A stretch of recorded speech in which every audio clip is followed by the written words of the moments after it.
과학은 인간을 어디까지 진화하게 할까요? 실용서부터 경제, 경영, 인문학까지 실생활에 도움이 되는 책 살펴보는 시간입니다. 듣고만 있어도 똑똑해지는 지식충전소 주경야도 성신여자대학교 겸임교수이자 북튜버인 이시안 작가와 함께하겠습니다. 안녕하세요. 네, 안녕하세요. 오늘 소개해 주실 책은 과학과 관련이 있는 책이라고요? 예, 요즘 책이 잘 팔리는 시대는 아니잖아요. 그렇죠. 출판사들이 굉장히 어렵다고 많이 얘기하죠. 근데 또 책은 역대 최고로 많이 나온대요. 네. 1년에 6만 권 정도가 나온다 그러니까. 신간은 많이 나오는데 판매량은 뭐 늘지는 않는다. 네. 네, 경쟁이 그만큼 치러질 것 같은데요. 이렇게 출판 시장이 어려운데 시리즈가 나오긴 정말 어려운데요. 오늘 소개해드린 책은 인문학인데 예. 시리즈로 나온 책이에요. 저번 주에 이제 신간이 나왔거든요. 예. 지식 편의점 시리즈입니다. 오늘 소개해드린 책은 지식 편의점 세 번째 시리즈인 과학 신을 꿈꾸는 인간 편입니다. 중요한 게 작가가 이시안 작가예요. 어디 많이 들어본 이름인데요? 네. 누구죠? 많이 들어보셨을 겁니다. 네. 네. 이 책 같은 경우는 이제 그 시리즈 예. 제가 한 겁니다. 낯설하실 것 같은데요. 이렇게 그윽하게 보시니까. 자, 네. 아주 대단하세요. 아닙니다. 이렇게 시리즈로 책을 낼 수 있고 또 출판사가 네. 이렇게 책을 내자고 네. 요즘 책 한 권 내기 굉장히 어렵잖아요. 네, 네. 자기 출판도 어려운 세상이라고 얘기하는데 네. 하여튼 그 어려움을 지금 해내고 계시네요. 네, 특히 뭐 인문학 같은 경우에는 더 그렇긴 한데요. 네. 이거 구성이 좀 그 매력적이라고 많이 판단을 하시는 것 같아요. 네. 이 지식 편의점 시리즈가 보통 한 20장 정도로 구성이 되는데요. 네. 각 장마다 중심이 되는 책을 같이 소개합니다. 예. 근데 뭐 한 장에서 책 이야기가 차지하는 비중이 한 3분의 1이나 반은 안 돼요. 그러니까 다른 폭넓은 다른 이야기가 같이 읽을 수 있어서 지식들을 쌓을 수 있는데 근데 여기서 그쳤다면 시리즈까지 가지 못했을 것 같고요. 여기서 한 걸음 더 나가가지고 예. 결국 고전이라는 건 그 시대의 정신을 담고 있잖아요. 그렇죠. 그래서 그 고전들을 이렇게 쭉 시대 순으로 따라가다 보니까 인류사가 흘러가는 그런 거시적인 줄거리, 방향성이 보이더라는 거죠. 네네. 그래서 이런 걸 보면 인류가 도대체 어디로 가고 있는가 뭐 이런 것들을 알 수 있어가지고요. 뭐 제가 이제 말하기로는 지식의 시줄과 시대적 흐름이라는 날줄로 정교하게 직조된 그러니까 지식과 지혜를 동시에 전하는 잘 짜여진 구성의 책이다 이렇게 제가 말을 하고 다닙니다. 저자를 통해서 저자의 얘기를 듣는다는 것, 그것도 좀 흔치 않은 기회예요. 네. 근데 지금 그만큼 잘 짜여진 구성을 갖추고 있다 이렇게 말씀해 주셨는데요. 네. 어떤 내용인지 조금 좀 자세히 말씀해 주세요. 네, 그 시리즈이긴 한데요. 각각 테마가 있어서요. 네. 이번 책도 뭐 1, 2, 3 같은 넘버링은 없습니다. 따로따로 읽을 수 있는데 이번에 나온 책은 지식 편의점 과학편이에요. 네. 이 과학책은 읽고 싶은데 이 책을 원래 좋아하시는 분들은 문과 성향 분들이 많잖아요. 그래서 과학책이 좀 어렵게 느껴지시는 분이 많고요. 네. 또 글보다는 수치와 도표가 편한 이과 성향의 분들은 그중에선 또 책을 안 좋아하시는 분들이 많다 보니까 애매하게 사각지대에 빠져 있는 게 과학책이거든요. 예. 그 과학책에 대해서 다루고 있습니다. 근데 지금 말씀하신 건 편견일 수도 있어요. 네, 그렇죠. 책 많이 보시는 분들도 많아요. 그렇죠. 과학 좋아하시는 분들도 네. 요즘 뭐 책 굉장히 쉬운 책들도 많이 나와서 네. 예, 많이 좋아하시는데요. 네. 그러면 과학에 관한 지식을 집약한 책이다. 네. 이렇게 정리할 수 있을 것 같은데요. 네, 맞습니다. 그럼 어떤 내용이 거기에 들어가 있는지도 말씀해 주셔야죠. 뭐 있던 책들을 소개해드리면 나온 책들은요. 데카르트의 방법소설이나 뉴턴의 프랭키피아, 예. 다윈의 종의 기원, 꿈의 해석, 하이젠베르크의 부분과 전체, 과학혁명의 구조, 시간의 역사, 엔트로피, 침묵의 봄 같은 것들도 있고요. 예. 또 문제제기 차원에서 파우스트나 오멜랏을 떠난 사람들 같은 것도 같이 소개하고 있어요. 이걸 다 읽으셨단 말이에요. 정말 대단하다는 생각이 드는데요. 이거 어떤 기준에 따라서 이런 책을 선정하셨어요? 일단 유명한 책이고요. 네. 딱 이 제목을 들으면 알만한 책들이잖아요. 그쵸. 그리고 또 하나는 시대를 바꾼 책입니다. 가령 예를 들어 레이첼 카슨의 침묵의 봄 같은 경우는요. 이게 환경 보호라는 개념을 만든 책이에요. 그렇죠. 예, 그러니까 사실 이 책이 나옴으로 인해서 그 전과 그 후의 시대가 달라진 그런 책들 위주로 했기 때문에 그래서 시대를 따라간다, 시대의 흐름을 볼 수 있다라는 얘기를 하는 거죠. 그러면은 지금 이제 그동안에 시대를 바꾼 과학책들을 모아서 말씀을 해주시는 건데 아까 시줄과 날줄 말씀하셨잖아요. 네, 네. 통사적으로도 연결이 돼 있어요. 네. 시대적으로도? 시대적으로 연결이 돼 있어서 이게 의미가 있는 거죠.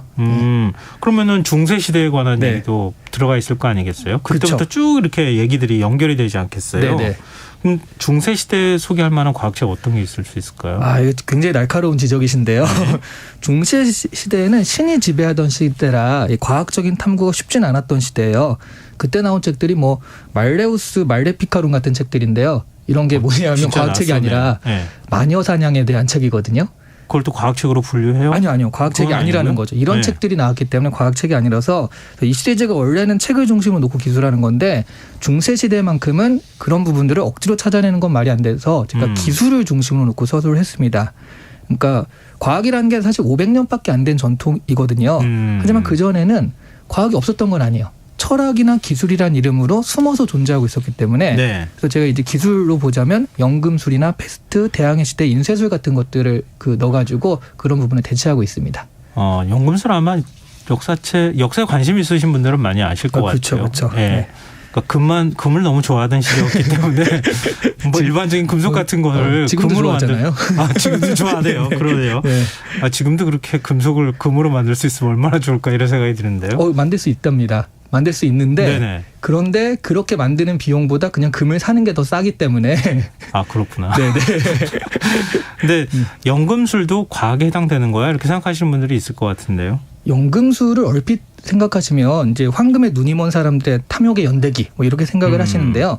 연금술의 진짜 업적은 과학의 발전입니다. 네. 연금술을 뜻하는 단어가 알케미거든요. 예. 화학을 뜻하는 단어가 케미스트리 있잖아요. 네. 여기서 나온 단어예요. 화학에는 아주 직접적인 영향을 주었고요. 근데 화학에만 영향을 준 정도가 아니라 이 연금술을 하면서 계량하고 계측하고 실험하고 그런 과정들이 과학의 방법론 자체에 영향을 준 매우 인상 깊은 기술이라는 거죠. 네. 이 연금술을 연구한 사람 중에 우리가 아는 되게 유명한 사람이 뉴턴이에요. 뉴턴이 연금술을 연구했어요? 네, 과학자 뉴턴이 연금술을 연구했거든요.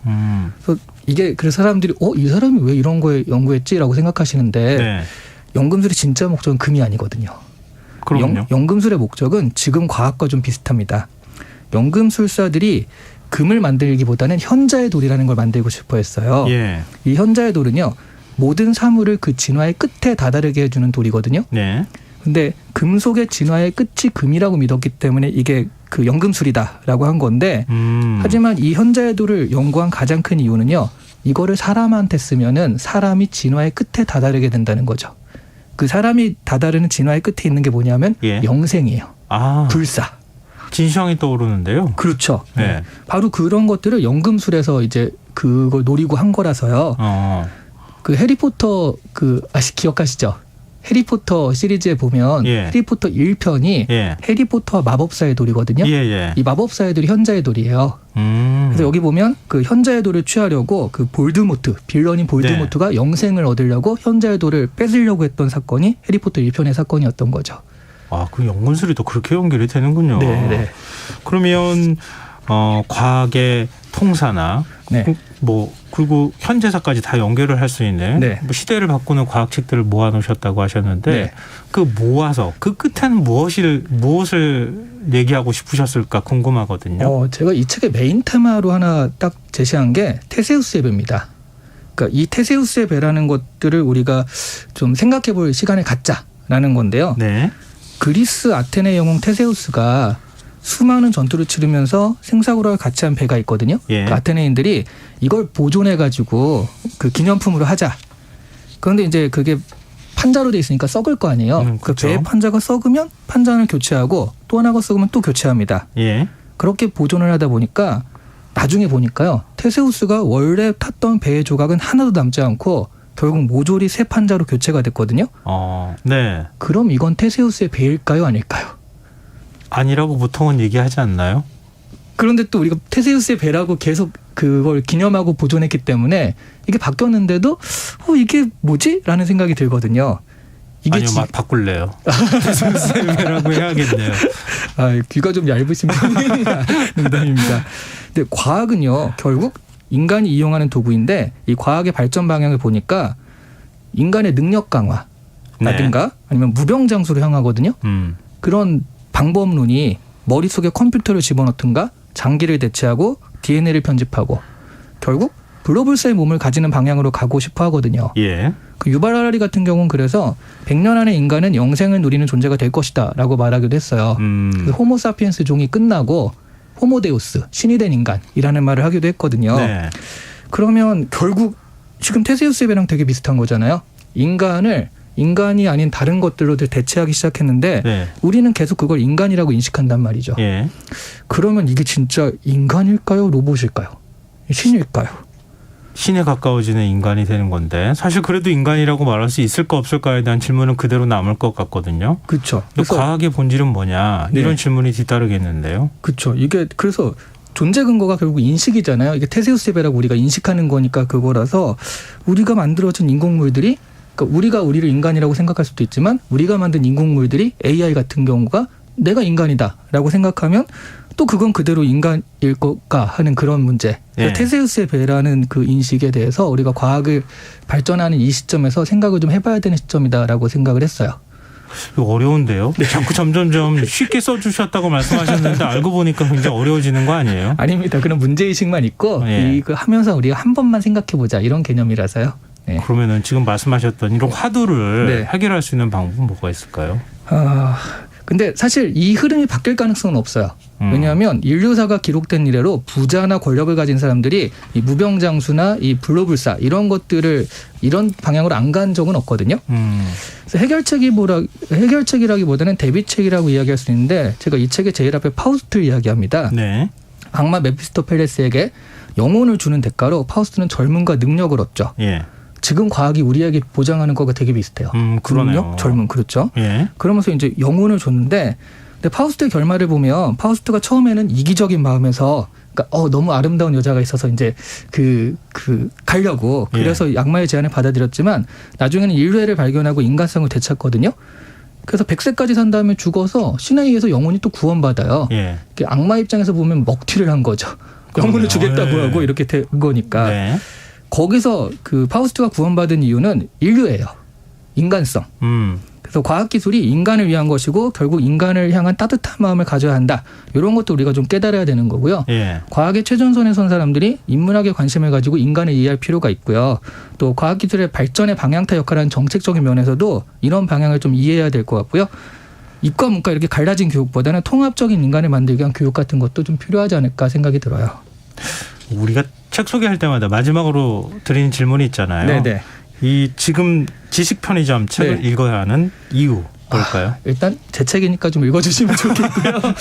최근 들어 과학이나 기술이 비즈니스에 크게 작용을 하고 시대의 흐름을 좌우하는 이슈를 만들어내잖아요. 네. 그러다 보니까 과학책에 관심을 가지는 분들이 많아서 이 과학이나 기술이 중요한 이슈가 전문가들만의 이슈가 아닌 이 시대를 살아가는 사람이라면 지식이나 상식으로 알아야 되는 시대가 된 것 같고요.